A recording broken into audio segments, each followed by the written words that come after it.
Hi everybody, welcome to my studio. You should have your supply list for PT 201 Painting Techniques with me this spring and summer. And I thought I would shoot a little video just to be really clear on what I'm expecting you to have for supplies. So let's get to it. All right, so let's just run down through the supplies.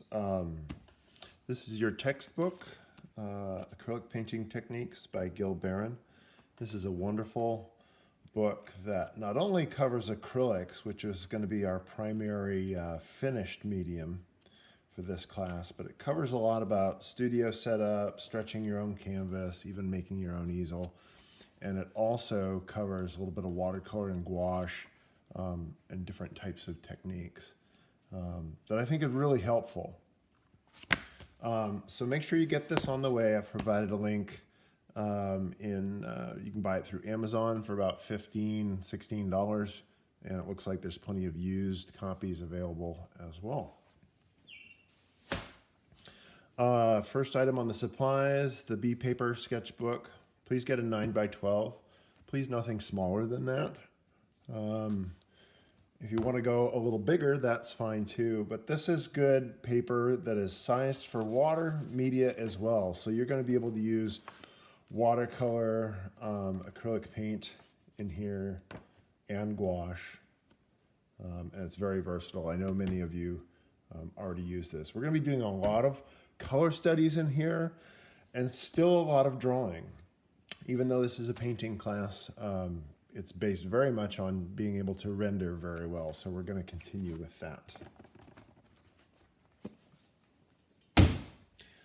This is the canvas pad. This is a 10x14. You don't need to get anything bigger. We're going to try to work fairly small in this class. Be kind of nice if you could just fit everything in a backpack or a tote bag and just bring it back and forth. So I'm trying to keep everything small. A pad of this has 10 sheets of actual canvas. It's not canvas textured paper, it's actual canvas that can be torn out. It can be sized, so we could cut it down to like an 8x10 if we wished, and we can tape it to a board and keep our painting substrates inexpensive. This is a disposable paper palette. I use a lot of these in my studio. Here's one that's already got some color on it. And the nice thing about these is you always have a nice flat surface to work on. They come in white. This particular one comes in gray. I like it because it allows me to see the subtle changes in value a little bit better. And when it gets really super messy and you're all done with it and you would like to start fresh, you just kind of rip off the real dirty one, throw it away, and start fresh. If you want to work on a piece of plexiglass or something like that, but let's actually have a palette that you're working from. Please no paper plates. We're going to try to get away from being too wasteful with some of that stuff. For acrylic colors, for the first half of the semester, we're going to be working with primary colors. Blue, yellow, and red. And I've got some suggestions in your supply list. Hands of yellow, also called lemon yellow. But if you're substituting any different names for that, just make sure it's a good, pure, the brightest version of the yellow that you could find. Ultramarine blue is a great primary blue. Again, it's full of good, vivid color. Just pure blue, no greeny blues or anything like that. I also listed naphthol red. This is pyrrole red. They're really similar. Naphthol red costs a little less. There's also other reds like cadmium red. But think of a primary color here when you're buying it. Kind of like the color of a fire truck. We want the purest forms of red, blue, and yellow that we can get. You'll also need a tube of titanium white. I use the big tubes because we're going to be adding so much white colors as we mix them, and then a small tube of ivory black. As the class goes along, and once we get past midterms, you guys might be interested in introducing other colors, but you can wait until the time comes to kind of make those decisions based on the projects you're doing. But other colors I love are yellow ochre, sap green, colors like burnt sienna, which is like a nice reddish brown. But again, hold off on buying some of those. You also might just get an inexpensive set of 12 or 18 colors to kind of supplement some of your bigger tubes. These are 2-ounce tubes, by the way, and I think that's appropriate. This is Graham. Golden makes a good product. Liquitex makes a good product. And get as much as you can afford, but it's probably fine to have some inexpensive materials for getting started.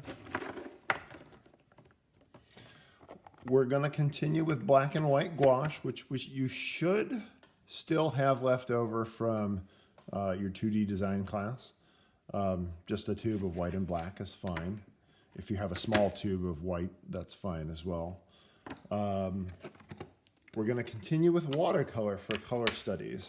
So this is my travel palette that I have loaded up all the time. And we're going to do some sketching, color sketches on location too.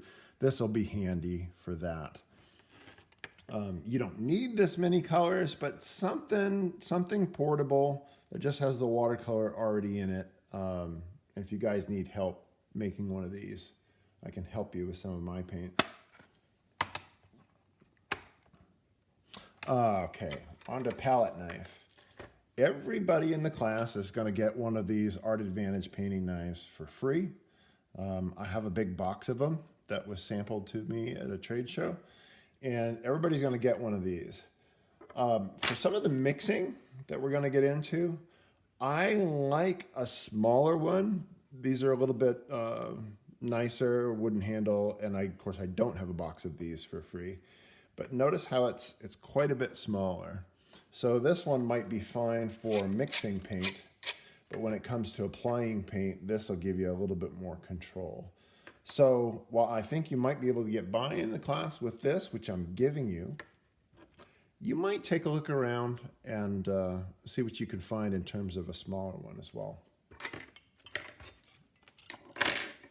You're going to need an assortment of brushes for acrylic painting. Some of these might work okay for some of the watercolor sketches you'll do in the book as well. But perhaps just get yourself an inexpensive set of a wide range of sizes and shapes. Having something a little bit larger for being able to apply paint to large areas such as a sky would be handy. Having a smaller brush that can do detail work would be handy. And then think of other shapes like flats or filberts, which are pinched flat, but it's kind of rounded on the edge. You might be able to get an assortment of 4 to 5 brushes in a set for anywhere from $10 to $20. And that will certainly be fine. A couple of cups, yogurt cups for water would be great. One of the things I want to get away from is using the paper cups from the student lounge. I think it's just kind of wasteful. We'll have one for dirty water for rinsing, and then one for clean water that's not going to contaminate your paint. So eat some yogurt in the meantime, clean out the containers, and just have something that you can bring back and forth with you, have at home for working and have with you in class for working. We're going to also be able to paint on other canvas boards and stuff later in the semester.